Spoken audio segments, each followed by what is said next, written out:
بسم اللہ الرحمن الرحیم۔ السلام علیکم ناظرین، اس ویڈیو میں بنی اسرائیل کا واقعہ بیان کروں گی۔ یہودی ایک ایسی قوم ہے جنہوں نے دنیا میں اللہ تعالیٰ کی سب سے زیادہ نافرمانی کی اور دنیا میں ہی سب سے زیادہ عذاب پایا۔ آج کی اس ویڈیو میں ہم جانیں گے کہ یہودی جو ایک وقت میں اللہ تعالیٰ کی پسندیدہ قوم ہوا کرتی تھی، وہ ناپسندیدہ قوم کیسے بنی اور اللہ تعالیٰ نے انہیں کن کن انعام سے نواز رکھا تھا۔ ناظرین، یہودی لفظ خود سے نکلا ہے، جس کے لفظ معنی ہیں رجوع کرنا یا لوٹنا۔ دراصل یہودی بنی اسرائیل قبیلے کا مذہبی نام ہے، جبکہ لفظ بنی اسرائیل یہودیوں کا قومی نام ہے۔ حضرت ابراہیم علیہ السلام کے دو بیٹے تھے، ایک کا نام اسماعیل اور دوسرے کا نام اسحاق تھا۔ حضرت اسحاق کے بیٹے حضرت یعقوب علیہ السلام تھے، جنہیں اسرائیل کے نام سے بھی جانا جاتا تھا۔ یہی وجہ ہے کہ حضرت یعقوب علیہ السلام کی اولاد کو بنی اسرائیل کہا جاتا ہے۔ حضرت یعقوب علیہ السلام کے 12 بیٹے تھے، جن میں سے ایک کا نام یہودا تھا، اور انہی کے نسبت سے بنی اسرائیل کو یہودی بھی کہتے ہیں۔ یہودی ایک ایسی قوم ہے جو تاریخ میں ہمیشہ ذلیل، رسوا اور دربدر ہوتی رہی ہے، اور دنیا کے بے شمار ملک سے باری باری کر کے اس قوم کو ذلیل کر کے نکالا جاتا رہا۔ قرآن مجید اور دنیا کی بہت سی مذہبی کتابوں میں یہودی قوم کے مکاروں، فریب اور ان کی نافرمانی کی داستان ہمیں پڑھنے کو ملتی ہے۔ یہی وجہ ہے کہ اللہ تعالیٰ نے بھی اس قوم پر بے شمار لعنت فرمائی اور قیامت تک ذلیل اور رسوا کرنے کا فیصلہ کر لیا۔ مگر حیران کی بات تو یہ ہے کہ کئی ہزاروں سال پہلے یہ قوم اللہ تعالیٰ کی سب سے پسندیدہ قوم تھی۔ انہیں اللہ تعالیٰ نے ایسے ایسے انعاموں سے نوازا رکھا تھا جو نہ تو ان سے پہلے کسی کو عطا کیے گئے اور نہ ہی ان کے بعد۔ دنیا میں سب سے زیادہ جس قوم کی طرف سب سے زیادہ انبیاء کرام علیہ السلام مبعوث فرمائے گئے، وہ یہی قوم تھی۔ اللہ تعالیٰ نے ان کی طرف 70,000 انبیاء کرام بھیجے تھے۔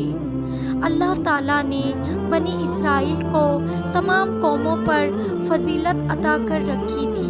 جب فرعون بنی اسرائیل کو اپنا غلام بنا کر ان پر ظلم و ستم کرنے لگا، تو اللہ تعالیٰ نے موسیٰ علیہ السلام کی قیادت میں بنی اسرائیل کو فرعون سے نجات دلائی۔ جب بنی اسرائیل موسیٰ علیہ السلام کے ساتھ روانہ ہوئے تو راستے میں سمندر آیا۔ اللہ تعالیٰ نے بنی اسرائیل کو راستہ دکھایا اور فرعون کو وہیں ڈبا دیا۔ جب بنی اسرائیل سمندر پار کر کے صحرا میں آئے تو انہیں بھوک پیاس لگی۔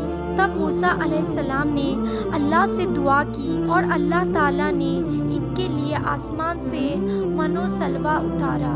یہ دودھ سے زیادہ سفید اور شہد سے زیادہ میٹھا تھا، اور اس کھانے سے ان کی بھوک پیاس دونوں ختم ہو جاتی۔ اس کے بعد اللہ تعالیٰ نے ان کے لیے زمین سے 12 چشمے بھی عطا کیے۔ جب یہ من و سلویٰ کھا کھا کر تھک گئے تو زمین سے ان کے لیے طرح طرح کے پھول اور اذنش پیدا کیے گئے۔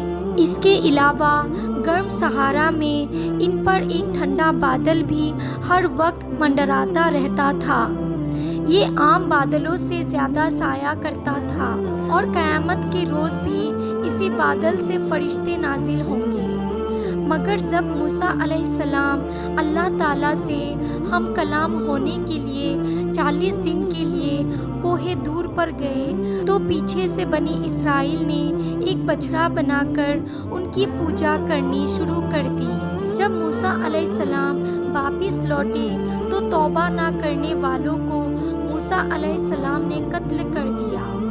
جبکہ توبہ کرنے والوں کو اللہ نے معاف کر دیا۔ اس کے بعد بنی اسرائیل کے لوگ موسیٰ علیہ السلام سے مطالبہ کرنے لگے کہ جب تک ہم خود رب کو نہیں دیکھ لیتے ایمان نہیں لائیں گے۔ جب موسیٰ علیہ السلام انہیں اپنے ساتھ کوہ طور پر لے گئے اور اللہ تعالیٰ نے انہیں اپنی تجلی دکھائی تو وہ سب کے سب ہلاک ہو گئے۔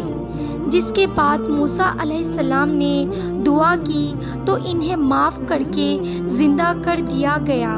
اس کے بعد ان پر تورات جیسی کوئی مقدس کتابیں نازل کی گئیں، مگر انہوں نے اللہ کی نازل کردہ آیت کو بھی بدل ڈالا۔ یہ لوگ مقدس کتابوں کا مذاق اڑاتے اور ہر وقت حرام کاموں میں مشغول رہتے۔ یہودی وہ بد وقت قوم ہے جس نے بے شمار انبیاء کرام علیہ السلام کا قتل بھی کیا۔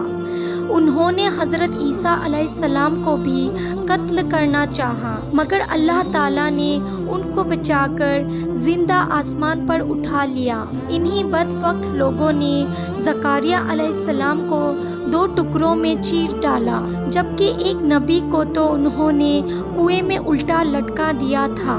حضرت عیسیٰ علیہ السلام کو معجزے کے طور پر بغیر باپ کے پیدا کیا گیا تھا۔ جب ان کی والدہ بی بی مریم علیہ السلام نے اپنے بیٹے کو جنم دیا تو یہ بد وقت لوگ پوچھنے لگے کہ تم نے بغیر شادی کے کیسے بیٹا کو جنم دے دیا؟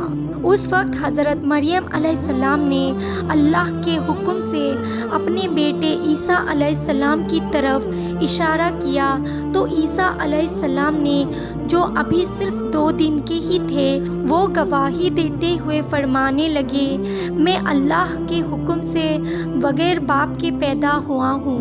اللہ تعالیٰ نے مجھے نبوت بخش کر بے شمار معجزہ عطا فرمائی ہے۔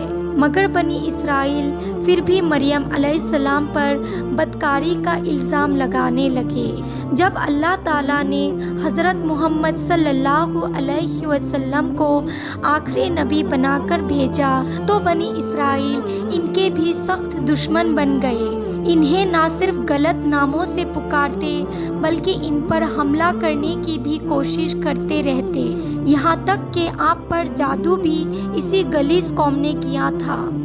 جب حضرت جبرائیل علیہ السلام اللہ کے حکم سے آپ پر وحی نازل کرتے تو ان لوگوں نے جبرائیل علیہ السلام کو بھی اپنا دشمن بنا لیا۔ یہودی ایک وقت میں اللہ تعالیٰ کی چہیتے قوم ہوا کرتی تھی، مگر انہوں نے بے شمار انعامات پانے کے باوجود اللہ تعالیٰ اور اس کے نازل کردہ نبیوں کی نافرمانی کی، اور وہ قوم اس وقت سے لے کر قیامت تک اللہ تعالیٰ کی ناپسندیدہ قوم کہلائی جانے لگی، اور اللہ تعالیٰ نے اس قوم پر لعنت بھیج کر انہیں دنیا اور آخرت میں ذلیل اور رسوا اور دربدر کر رکھا ہے۔ تو ناظرین، اگر یہ ویڈیو آپ لوگ کو پسند آئی ہے تو اس ویڈیو کو لائک کریں اور میرے چینل کو سبسکرائب کریں۔ ملتے ہیں اگلی ویڈیو میں، تب تک کے لیے اپنا خیال رکھیے۔ اللہ حافظ۔